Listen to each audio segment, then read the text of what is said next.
Before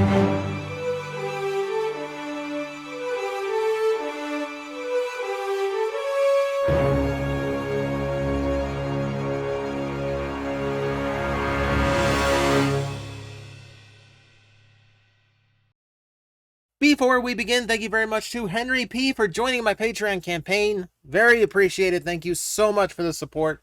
Really means the world to me. And the fact you guys want me to keep going, and apparently want me to never get to do my own intro again, means the world to me. So thank you guys so much.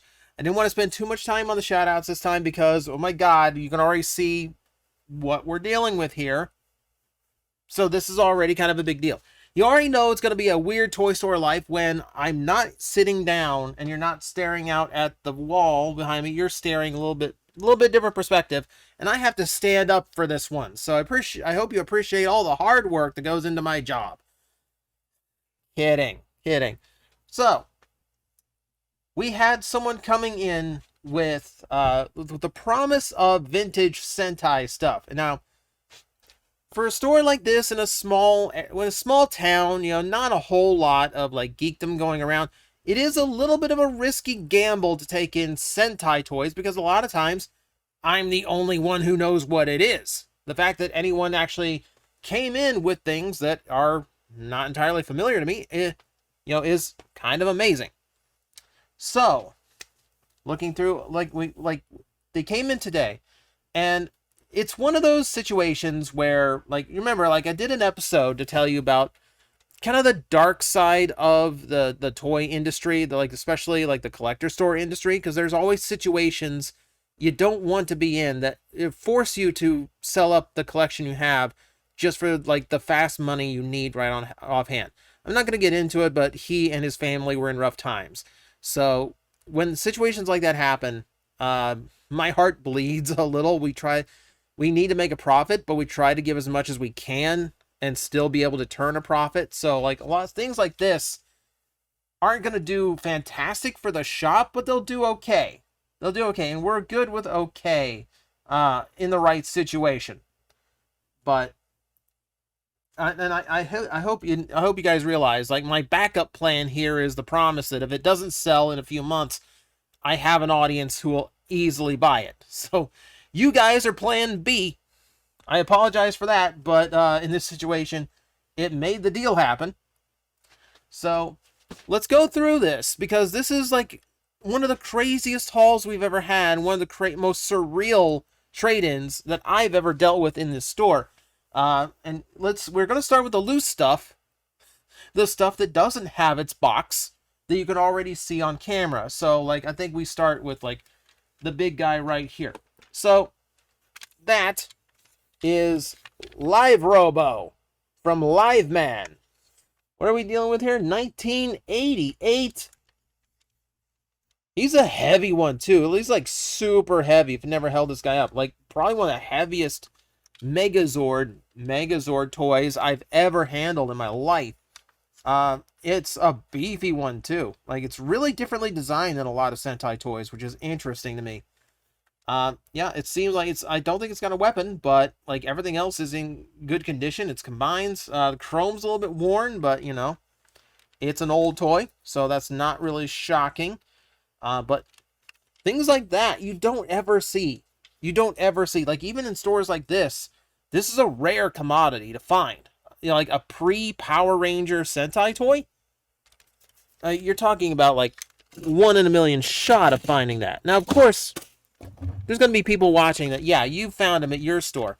I'm willing to bet a lot more on the West Coast, too, where a lot of that stuff was more common to import than it is otherwise. Here's one that's familiar. Star 5. So we did have the box for this, but the box, unfortunately, also contained a few tenants. There are a few tenants with the box with this one. So the box had to get scrapped, only for the sake of cleanliness. But everything else is still good. I have to wash up the rest of the parts. This is the one that I have at home, still mint in the box. The one that I found at a thrift store, just like 30 minutes north of here. It's like the most random find I've ever had at a thrift store. So this kind of interesting to actually have one in hand that I can actually goof with after having one in the box for so long. All right, easy layup here. Ninja Megazord, standard Power Ranger version of it. Super dusty. I have to bring in some of my own cleaning implements to clean these guys up with. But yeah, you can see it's got the Power Ranger. It's got the Power Ranger lightning bolt on there. So definitely not Super Sentai like the rest of this. Then there's this. This is like, these are the oldest ones that came in. So that is Dyna Jupiter from Dynaman. It is the big spaceship mecha vehicle of the series. It's the Robo Carrier. Really needs a dusting, and it is yellowed from age, but still pretty good shape considering it's from 1983. Crazy. And then, of course, inside it was a complete Dyna Robo. I don't know where the guy got this stuff, but man, the guy had an eye. The guy was good at finding good stuff. Super cool and fascinating to hold toys from that long ago, too. So, that's just the loose stuff. Oh, no, it's not. It's not. I got one more here because it's over here. It's not in the other pile. Check that out. You think it's the Omega Megazord. It is not. It is not. Check it out. Die-cast feet. Big honkin' die-cast feet. Nope. This is Victory Mars from Go-Go 5. This one was always weird to me. This was always a really weird one. But, like, it might be fun to goof with. I mean, inspect to make sure it's not broken. Yeah. So, good variety here. And then there's the stuff that is still in the box, which is also crazy. For starters, this was pleasant to find. A Daiboken from Bokenger, or Operation Overdrive Megazord if you want, but this is the original mold, so it's way better. Transforms a lot more, better detailed. Still my favorite set of Sentai mechs ever. I love how like the entire Go-Go vehicle system works. So hopefully someone will get that, because it's super good. Let's see. What else we got here? A Gosei Great. This is actually the American released version. So there's a little bit of English on the box. But it is still the Japanese edition. It's completely identical to the Japanese release. So if you actually like the first half of Megaforce and you want a fully functional one, this is the option. And we do have a few other things for that. We do have some of the headers. So there is the red set. We also have the blue set, and we have the ostrich as well. So we have those as upgrade pieces. Those are getting cleaned right now because of the same tenants. But the rest of it's all nice. This also came with a Datus Hyper, never released in America. I always like Datus. I like Datus. Not gonna lie, it might be one that ends up in my collection at some point. I told you guys are plan B. If these toys do not sell here, then I will offer them up to my audience at some point. But what I didn't tell you is that I am plan... There's nothing between A and B. There's nothing between A and B. Basically, plan B is I get first dibs, and then plan B2 is I offer it up to you guys. So that's technically where the hierarchy lies. All right. Let's go into some like interesting stuff. So, how about a Storm Megazord? Or rather, a Sepujin from Hurricaneger.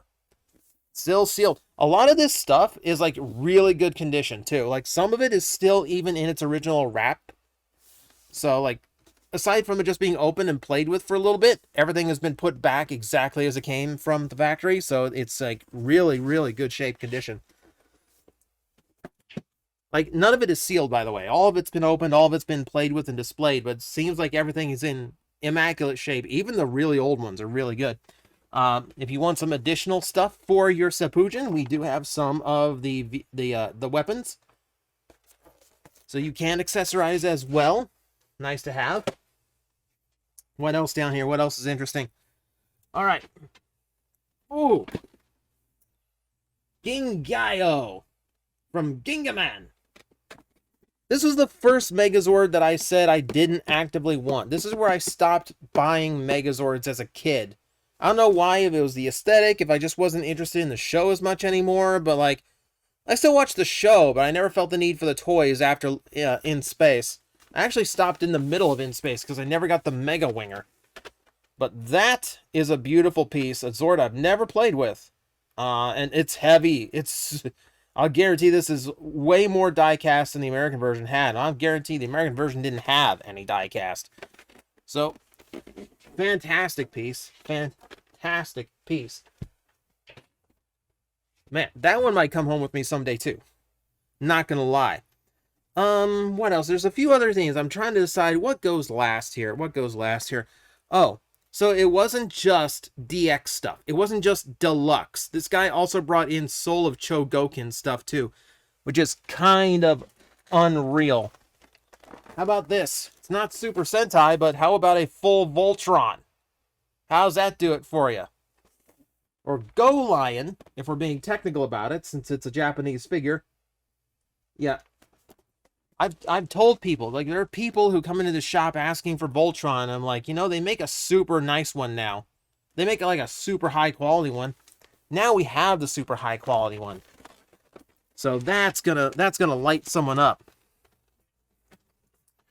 Then there's the stuff that if you saw all this expensive Sentai stuff, then you should know what else there's going to be in here for SIC. So no surprise that we have the American release of the SOC Megazord. I'm saying SIC because I'm so used to like Super and Imaginative Chogokin. No, this is Soul of Chogokin. Oh, in the middle, Tyler. All right, so yeah, this is like the pinnacle release of the original Mighty Morphin Megazord. I'd put this even over the Zap as far as just like overall design quality and features.